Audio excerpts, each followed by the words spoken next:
अच्छा एक सम्यक दर्शन प्राप्त करेंगे।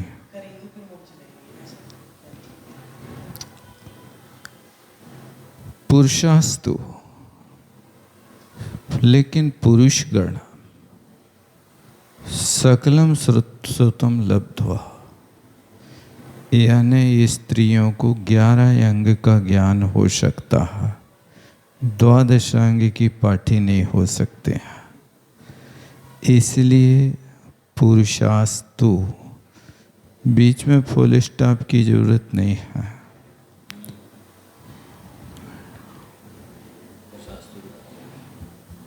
सकलम श्रुतम लब्ध्वा, संपूर्ण श्रुत को प्राप्त करके तद्भवेपि मोक्षम यान्ति, उसी भव से मोक्ष जा सकता है। ईदृशम ज्ञानम का प्राप्नोति, ऐसे ज्ञान को कौन प्राप्त करता है? विनय संयुक्ता, जो विनय से युक्त होते हैं। गुरु चरणेषु रंजित भाल स्थलम इति भावार्थ, गुरु के चरणों में जिनका, हाँ, गुरु चरण की रेणु रज में लिप्त है भाल जिनका, वे विनय संपन्न कहलाता है। गुरु की चरण रज से अपने भाल को लिप्त करते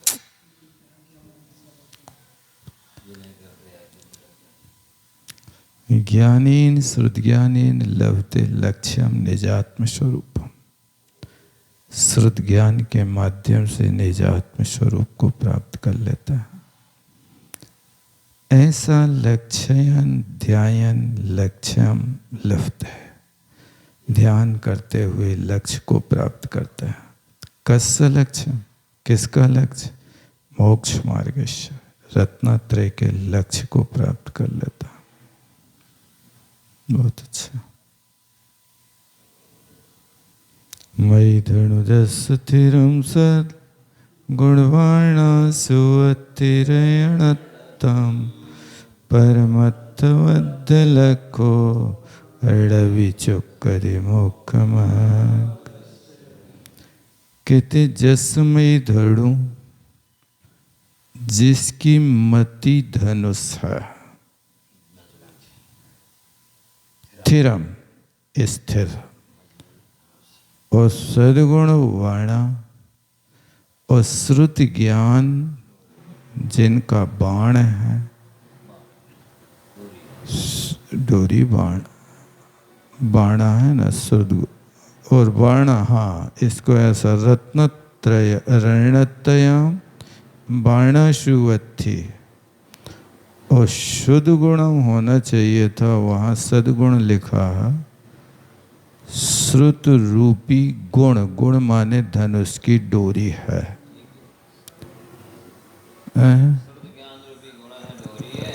और रत्नत्रय जिनका बाण है। मैंने लक्ष्य को बनाने के लिए 3 चीज़ें चाहिए, धनुष, धनुष पे डोरी और फिर बाण। तो रत्नत्रय बाण हो गया और श्रुत ज्ञान डोरी हो गई। ये डोरी बीच में ना होवे तो फिर बाण कहाँ टिकेगा? डोरी होना बहुत आवश्यक, श्रुत ज्ञान रूपी डोरी, और मति ज्ञान धनुष बना होवे। ऐसे परमत्तवद् लक्ष्य, परमार्थ में जिनने अपना लक्ष्य बांध लिया है, ते मोक्षमग्गस्य नविचुक्कति, वे मोक्ष के मार्ग से कभी च्युत नहीं होते हैं, स्खलित नहीं होते। बहुत अच्छा।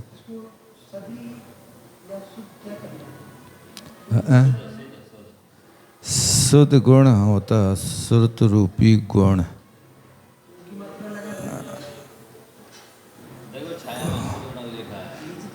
वो क्या है कि वो शुद्ध को वो ऊ था सो यहाँ खिसक के दापे बैठ गया, और हलंत के रूप में। देख लेना कोई पुरानी प्रतिमा। हाँ, वो भी सद्गुण आ जाता है, सम्यक ज्ञान में तो आ ही जाएगा। छाया से तो श्रुत होना चाहिए। चलो आगे, टीकाकार ने अभी सदै गुण लिया है। सत से एक शुद्ध ज्ञान निकला है। हाँ, मति मतिज्ञानम यस मुने, जिस मुनि के मति ज्ञान धनुष है, चाप है, चाप कहें या धनुष कहें, एक अर्थवाची है, स्थिर निश्चल धनुष है। श्रुत ज्ञान गुण है, गुण माने प्रत्यंचा, डोरी, और बाणा सराह सुष्टु अतिशयवंता संति विद्यन्ते, और बाण है कौन? सराह, उस श्रुत ज्ञान रूपी बाण जो अतिशयवंत है। किम रत्नत्रयम वेदा वेद लक्षणम रत्नत्रयम, वेदा वेद लक्षण वाले रत्नत्रय को प्राप्त करके परमार्थ से निजात्म स्वरूप में जिनने लक्ष्य बांधा, ते निश्चलीकृत आत्म स्वरूपो मुनि, उन मुनि महाराज ने आत्मस्वरूप में स्थिरता पाली है। न स्खलति मोक्ष मार्ग से लक्ष्य इति संबंध, ये मोक्ष मार्ग से स्खलित नहीं होता। तथा चोक्तम वीर नंदी से सेड़े पद्म नंदी आचार्य, जैसे कि वीर नंदी आचार्य के शिष्य पद्म नंदी महाराज ने कहा, प्रेरिता श्रुत गुणेन से मुसी कार्मुकीर्ण सर्वद्रवादया, होराय वेद विषये कृत सम्राश्चिद्रणे प्रहत कर्म सत्रवा। श्रुत गुणेन प्रेरिता, श्रुत गुण के द्वारा, डोरी के द्वारा जो प्रेरित है। सेमुषी कार्मुकीर्ण, सेमुषी माने मति होता है, बुद्धि होता है, वो जिनका धनुष है। और सर्वद्रगादया, और दर्शन ज्ञान चारित्र बाण की तरह, सर माने बाण होता तो सर्वद बना दिया।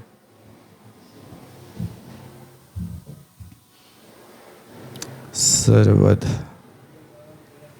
बाण की तरह जख्म करता, इसी तरह जो सर्वद बनता है गर्मी को तत्काल शांत करता है, उसको सर्वद कहते हैं। हाँ, सर्वद ले लो, बाण की तरह काम तत्काल कर जाए। वाह वेद्य विषय, जो वाही वेद वेदन करने के योग विषय में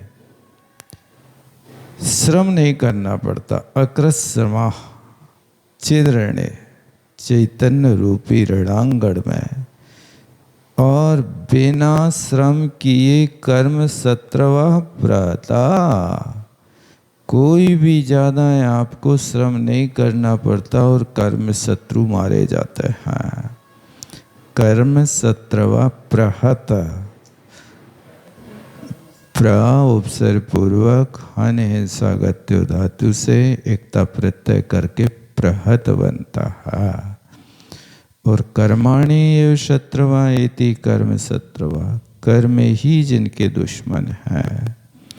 ऐसे चैतन्य रणे, चैतन्य रूपी रण में श्रम करते हैं। अश्रम, श्रम किए बिना भी वे वेद को प्राप्त हो जाते हैं। हाँ, पढ़ लो भैया। जिन्होंने शुद्ध ज्ञान रूपी डोरी से युक्त मति ज्ञान रूपी धनुष के द्वारा बाणों की तरह सम्यक दर्शन आदि रत्नत्रय को प्रेरित किया है, अर्थात चलाया है, और जो बाह्य पदार्थ रूप निशाने के विषय में अकृत श्रम अनभ्यस्त हैं, अर्थात निजात्म स्वरूप रूपी लक्ष्य के भेदने में ही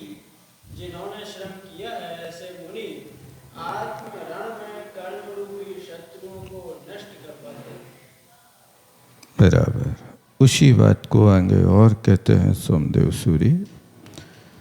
हत्यल्पायतिरक्षजामतिरेयं वोदोवधि सावधि साश्चर्या कुछ देव योग निसचस स्वल्पो मना पर्यया दुष्प्रापं पुनरद्द केवलमिदं ज्योतिष्कथा गोचरं मातम निखिलार्थ गेतु सुलभे किं वर्णयामासु तो श्रुति किं वर्णयामा। उस श्रुति ज्ञान का क्या महात्म करें, क्या वर्णन करें, क्योंकि अति अल्प आयति रक्षजा मति है। इयम इयम मति माने ये मति ज्ञान कैसा है? अति अल्प, बहुत थोड़ा सा विषय बनाता है और इसकी विशेषता है अक्षजा, इंद्रियों से उत्पन्न होता है। मति ज्ञान जो होता है तदिंद्रियान इंद्रिय निमित्तम, सो ऐसा अति अल्पायति ही ऐसा निकाला, अत्यंत अल्प है। क्या? इयम मति, यह मति ज्ञान। और बोधो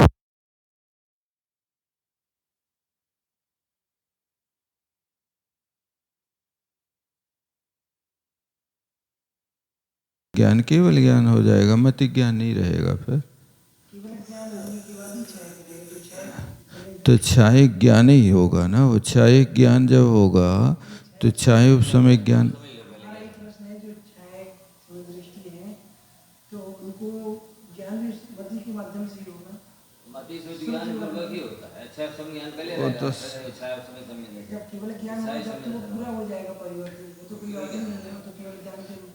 वो तो नियम 12वें गुण स्थान तक लागू रहेगा उसका।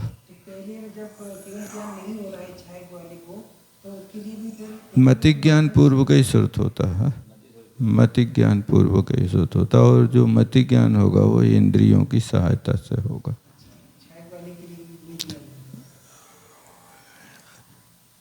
छायक से आप छायक सम्यक दृष्टि कहना चाह रहे? हाँ, तो छायक सम्यक दृष्टि तो छायक सम्यक दर्शन तो चौथे गुण स्थान में हो जाता है और छायक सम्यक ज्ञान 13वें गुण स्थान में होता है। तो यहाँ से छायक सम्यक दर्शन 12वें तक तो चलेगा। 9 लब्धियों में से एक सिर्फ छायक लब्धि सम्यक तो है जो 12वें गुण स्थान तक चलेगी। 12वें गुण स्थान में चारित्र लब्धि होगी। तो ये 2 लब्धियाँ 12वें गुण स्थान तक होती हैं। अब 13वें गुण स्थान में जब जीव पहुँचेगा तो वहाँ 7 लब्धियाँ होंगी। वहाँ फिर 13वें गुण स्थान में 9 लब्धि केवल रमाधरंत, केवल ज्ञानी के पास 9 लब्धियाँ होती हैं। बाकी मुनि महाराज भी हैं, छायक सम्यक दृष्टि हैं, तो वे मुनि महाराज सिर्फ एक छायक लब्धि वाले हैं, बाकी छायक सम्यक ज्ञान है उनके पास। ये है, ये छायक भाव को बस इतना समझ लेना कि चौथे से 7वें गुण स्थान तक एक छायक भाव होता और 12वें गुण स्थान में दूसरा छायक भाव होता और 13वें गुण स्थान में 7 बाकी बचे हुए होते हैं। बाकी इसके पहले कोई और छायक भाव नहीं होता। अवधि बोधा सावधि, अवधि ज्ञान सावधि है। अवधि का अर्थ ही अपने आप में सीमा ज्ञान कहलाता है। शास्त्रीय कुछ देव योगिनी और कहते कुचित कुछ ऐसे योगी हैं। योगिनी का अर्थ स्त्री नहीं है, ये योगी शब्द पुल्लिंग सप्तमी एक वचन है। किन्हीं मुनि महाराजों में आश्चर्यकारी मनापर्य है, सच स्वल्प। वो मनापर्य ज्ञान भी 45 लाख योजनी की बात जानता है, ज्यादा की नहीं जानता। मनापर्य ज्ञान की अपेक्षा से क्षेत्र इसका कम हो जाता है। इनके स्वामी भी बहुत कम होते हैं। इनके स्वामियों की संख्या संख्यात में होगी, असंख्यात में नहीं होगी। अवधि ज्ञानों की संख्या तो असंख्यात है, लेकिन मनापर्य ज्ञानी जीव बहुत अल्प मात्रा में होते हैं। ढाई दीप के अंतर्गत वो भी मुनि महाराजों को होंगे, इसलिए लिखा ना कुचित। कुचित माने कहाँ की विभक्ति है ये?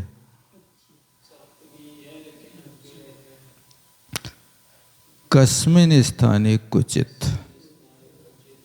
इस सप्तमी के रूप में जब को आदेश हो जाता है तो ये अव्यय बन जाता है, आधार में इसका प्रयोग होता है। कुचित योगिनी, इसका विशेष विशेषण बना देना। कुछ मुनि महाराज में आश्चर्यकारी, क्योंकि आश्चर्य का अर्थ है कि मनापर्य उन्हीं मुनि महाराजों को होता है जिनमें कोई एक न एक रिद्धि प्राप्त हो गए। 7 रिद्धियों में से कोई ना कोई, 7 ही हो तो बात अलग है, लेकिन एक होना चाहिए कोई ना कोई। चूंकि मति ज्ञान भी एक रिद्धि है, लेकिन वह मति ज्ञान की रिद्धि 6, 7वें गुण स्थानवर्ती मुनि महाराजों को उत्पन्न होती है कि जो स्पर्शन इंद्री से रिद्धि उत्पन्न हो जाए तो वे अपने स्पर्शन के माध्यम से, जिसको अपन कहते हैं ना दूर आस्वादन, दूर संश्रवण, दूरावलोकन, संस्पर्शनम। संस्पर्शन माने स्पर्श में आ जाए दूरी की वस्तु, तो मति ज्ञान के 6 उपशम को बढ़ा देती है। वो लगाना नहीं तो मति ज्ञान श्रुत ज्ञान ये रिद्धि में तो आते हैं, किंतु ये तो सब जीवों को होते, मिथ्या दृष्टि को भी होते हैं। तो ये बुद्धि रिद्धि के अंतर्गत उन्हीं के लिया जाता है जो योगी होते हैं, हर किसी को नहीं लिया जाता। दुष्प्रापम पुनरुद्ध केवलम इदम।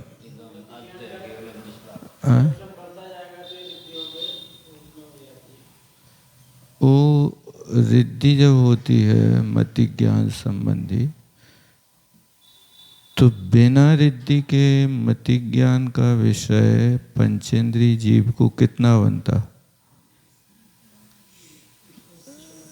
पंचेंद्रीय को बनता है 9 योजन का स्पर्शन का, और एक इंद्रिय के कितना बनता है?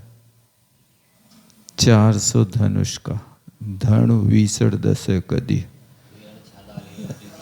हाँ, 20 कदी माने 20 की कृति माने 20 में 20 का गुणा करो तो जितना निकल आए वो उतने, यानी 400 धनुष की बात वनस्पति भी जान लेगा, जल का एक भी जान लेगा, अग्नि का एक भी जान लेगा। एक इंद्रिय को लिखा।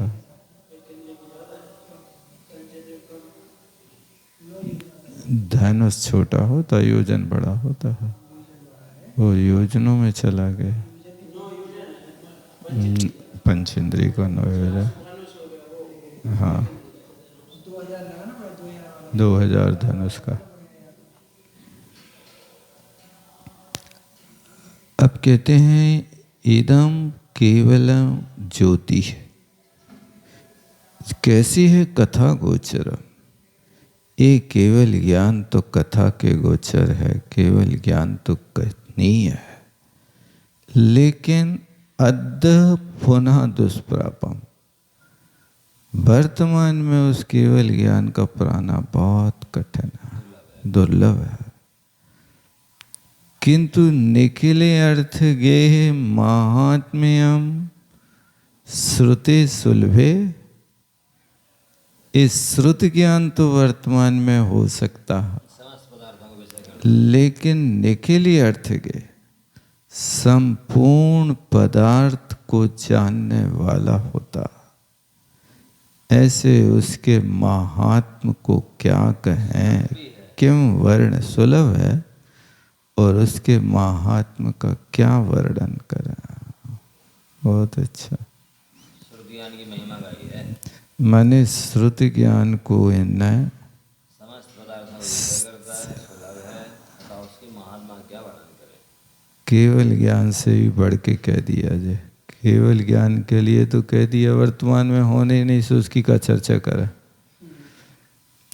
और मति ज्ञान है सो अल्प है, श्रुत ज्ञान है सो सीमा वाला है, और मना परिय ज्ञान कोई खो हो जाए तो भगवान मालिक है, अल्प क्षेत्र है।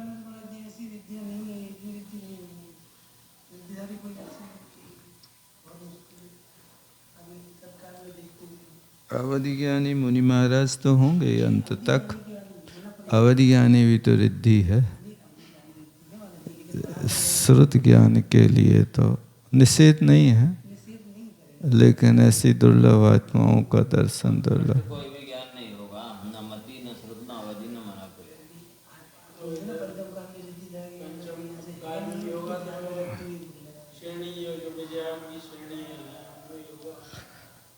विद्यार्थ में तो हो सकता है, वहाँ तो केवल ज्ञान भी हो सकता है।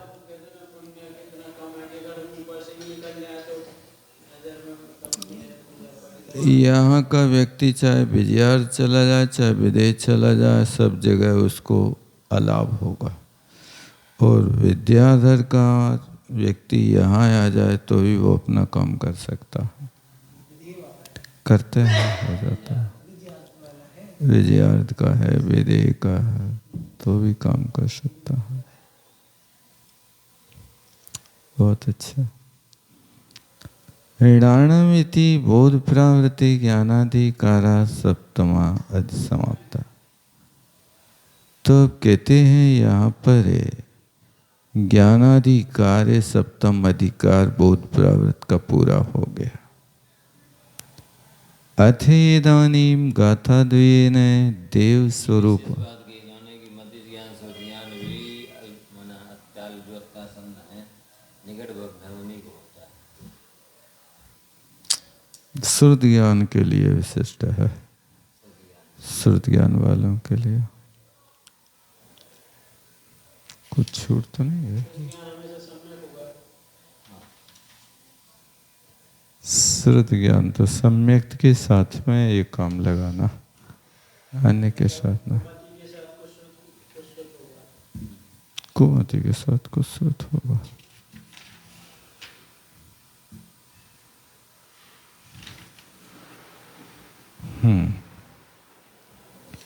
अब देव के स्वरूप को वर्णन करने के लिए गाथा कहते हैं। सो देवो जो अत्तम धम्मम कामम सुदीर्णाणंच सो देजस्य अत्थे तो अत्तो धमोय पब्ब। तो कहते हैं सो देवो, वही देव है जो अथम अर्थ, धम्मम धर्म, कर्म यानी काम, ऋणाणम च सुदेय और ज्ञान को देता है। यश स ददाति,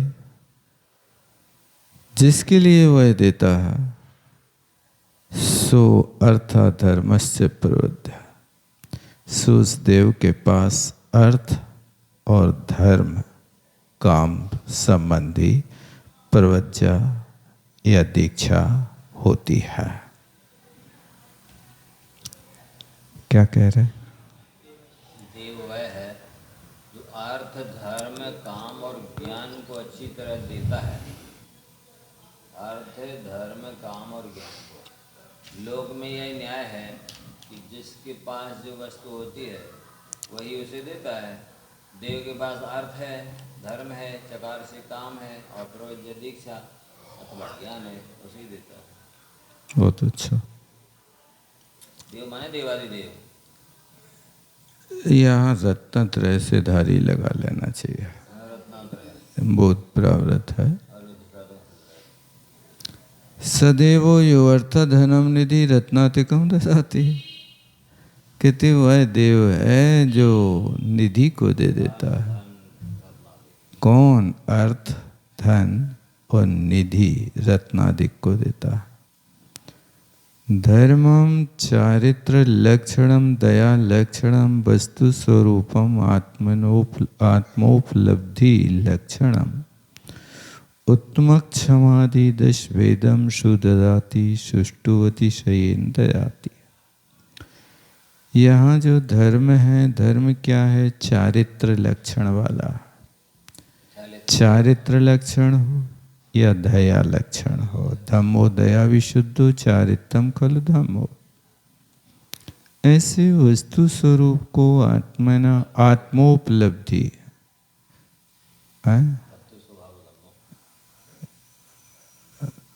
वस्तु स्वरूप अर्थात आत्मोपलब्धि है लक्षण जिसका। ऐसे उत्तम क्षमादि 10 भेद वाले धर्म को देता है, अच्छी तरह से देता है। ये कथन का तात्पर्य। कामम, अब जी काम का अर्थ देखो क्या लगा रहा है? मंडलिक, कहाँ? हाँ, अर्धमंडलिक, मंडलिक, महामंडलिक, बलदेव, वासुदेव, चक्रवर्ती,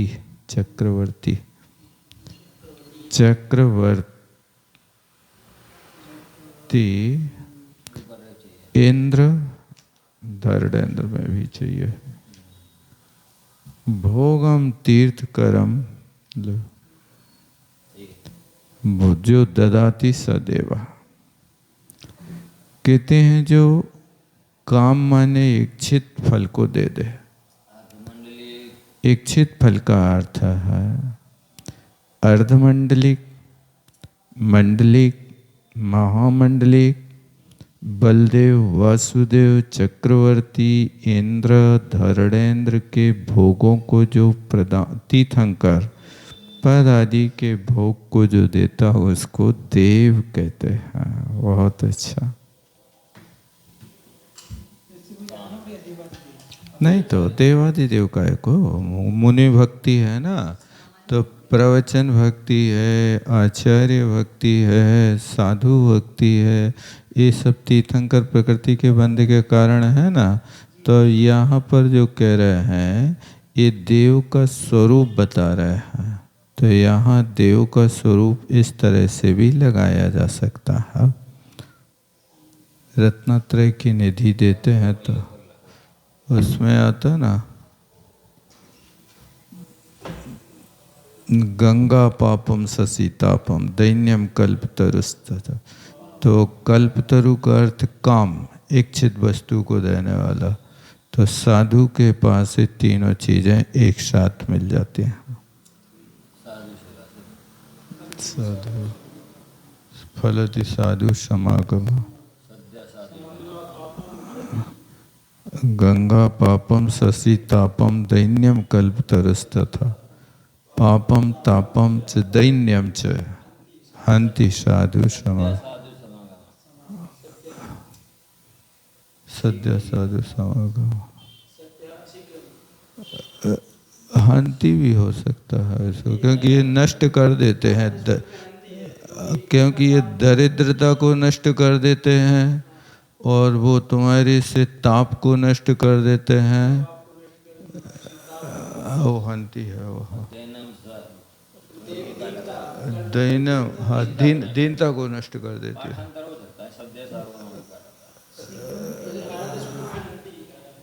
हाँ तो सद्या भी पाठ हो सकता है, लेकिन यहाँ पर क्या है कि नष्ट के लिए लगाना है, तो इसके साथ नष्ट लगेगा और ऊपर जो देगा साधु उसके लिए सद्या प्रदाति लग जाएगा। हंति साधु समागमा, तो दैन्यम तापम और पापम ये हंति नष्ट करता है।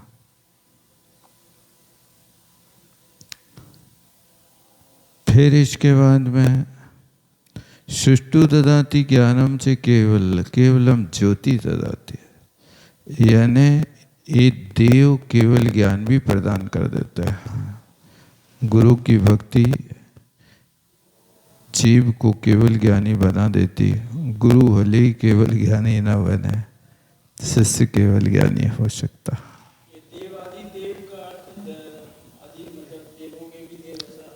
आदि का अर्थ स्वामी होता है, तो देवों के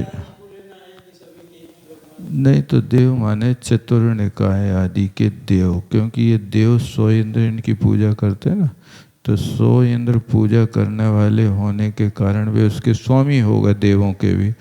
तो देवों के भी जो अधिदेव है माने सिर पे बैठे हैं, आधार हैं, उनको देवाधिदेव कहता है।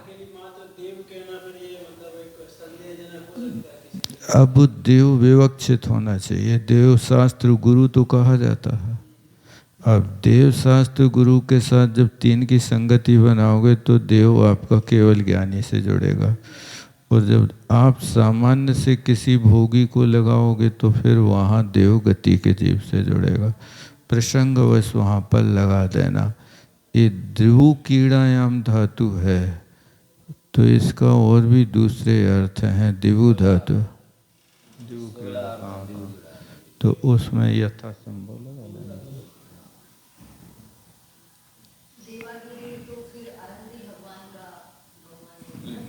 वही कहलाते हैं। हाँ, मूलतः उन्हीं के साथ संगति बैठेगी। असामान्य से विवक्षा उसमें हो गया, नहीं तो राजाधिराज कहते हैं जैसे, तो ये राजाधिराज हो गए माने कुछ राजाओं के समूह, कुछ मंडलिक अर्धमंडलिक भी राजाओं के स्वामी है ना, हजार हजार राजाओं के, इसलिए उनको इसमें लगा सकते। अर्धमंडलिक 1000 राजाओं का स्वामी होता है, मंडलिक 2000 का होता है, महामंडलिक 4000 का होता है, बलदेव 8000 राजाओं का स्वामी होता है।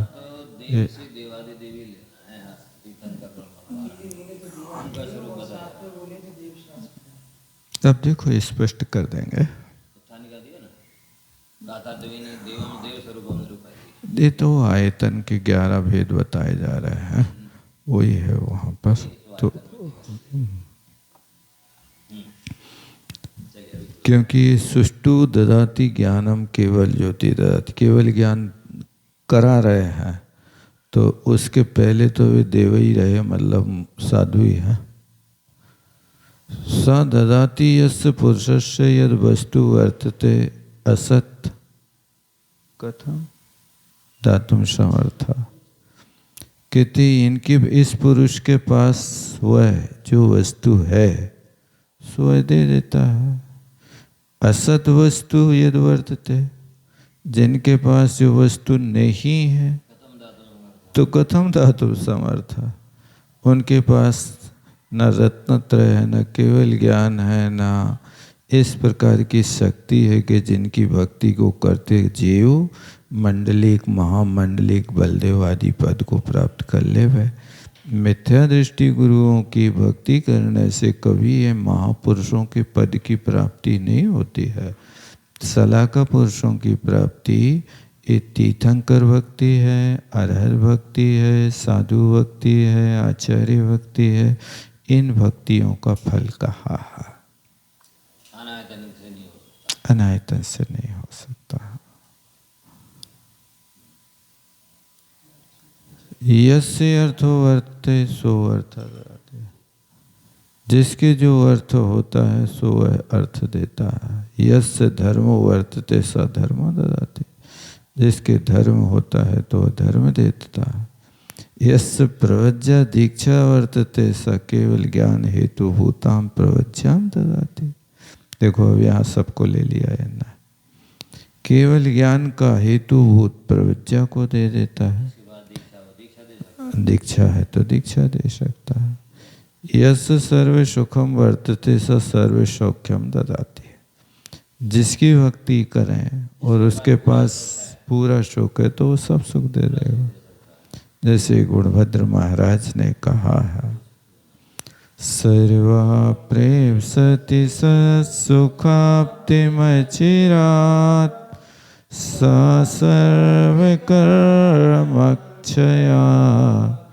सर्ववृत्ता सचेतच्च बोधनीयत सोप्यागमास श्रुते साचाप्ता च सर्वदोषरहितो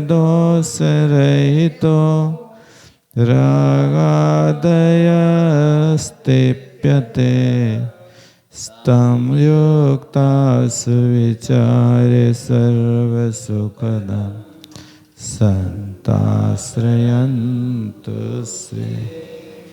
लगा लो ये तो गरम हवा। कहते हैं सर्वाः प्रेप्सति सत सुखाप्ति। जो समस्त प्राणियों को समीचीन सुख की प्राप्ति की इच्छा करता है।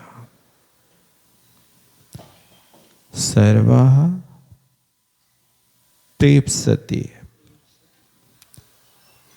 प्रेप्सति में कौन सी धातु है?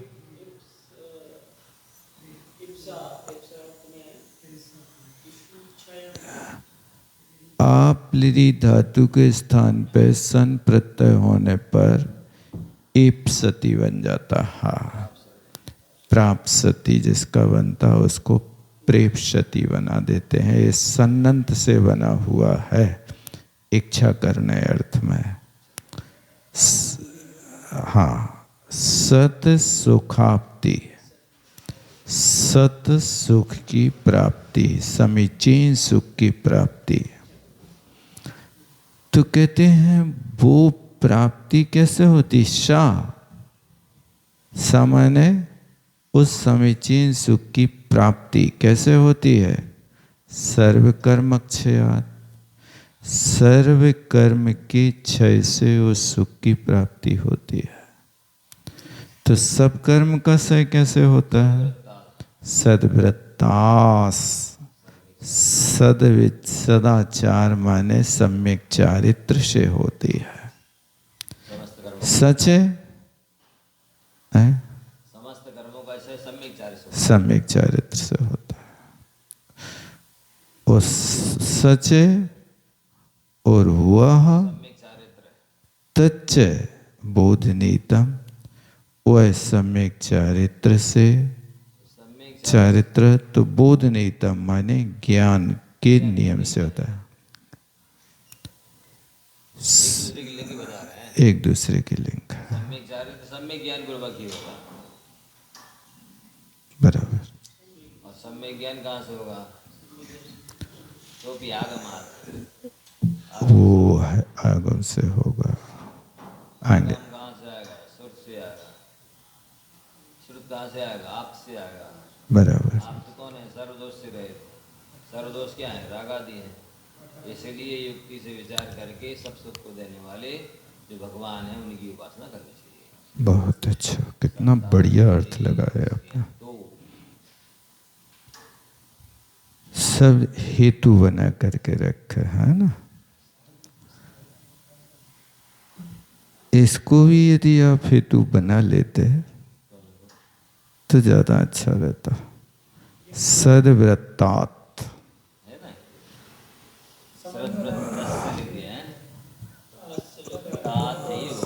उत्ता होना चाहिए।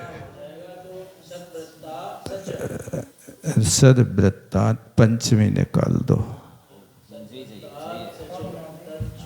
तो स पिता के स्थान पिता होता तो अच्छा हो जाता। हम उस पर विचार करते रहे। आपने पूरा अर्थ कर दिया, बहुत अच्छा। हमको सब वृत्ता ही दिख रहा। अब वो क्या है कि बिना चश्मा के थोड़ा ज़्यादा दिखता है।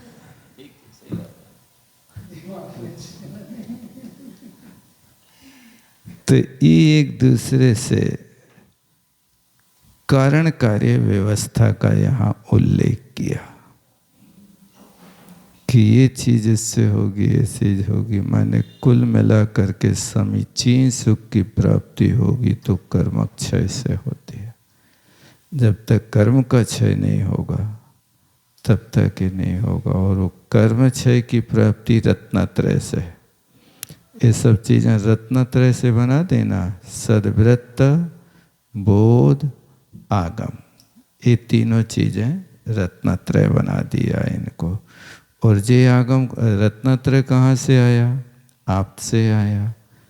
आप कैसे हैं? 18 दोषों से रहित हैं। ये सब चीज़ों पर विचार करके सज्जन पुरुषों को इस रत्नत्रय की उपासना करना चाहिए। क्योंकि यहाँ गाथा में देव का स्वरूप बताया जा रहा ना, तो सबके स्रोत देव है। बहुत अच्छा। सर्व सुखदम संता धम्मोदया विशुद्धो पवज्जा सभ्य संग परिचित देवो भव गए मोह।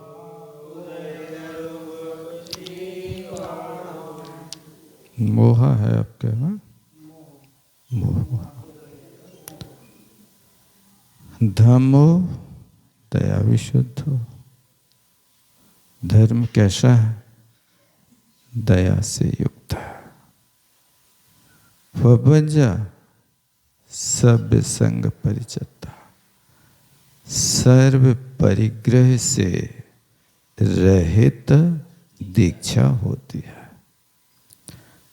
और देवा भव गए मोह, देव जो होता है वो मोह से रहित होता है। जो भव्य जीवाणाम उदय करो, भव्य जीवों के लिए वो उदय करने वाला है, माने भव्य जीवों को रत्नत्रय की उत्पत्ति करने वाला है, वो देव है।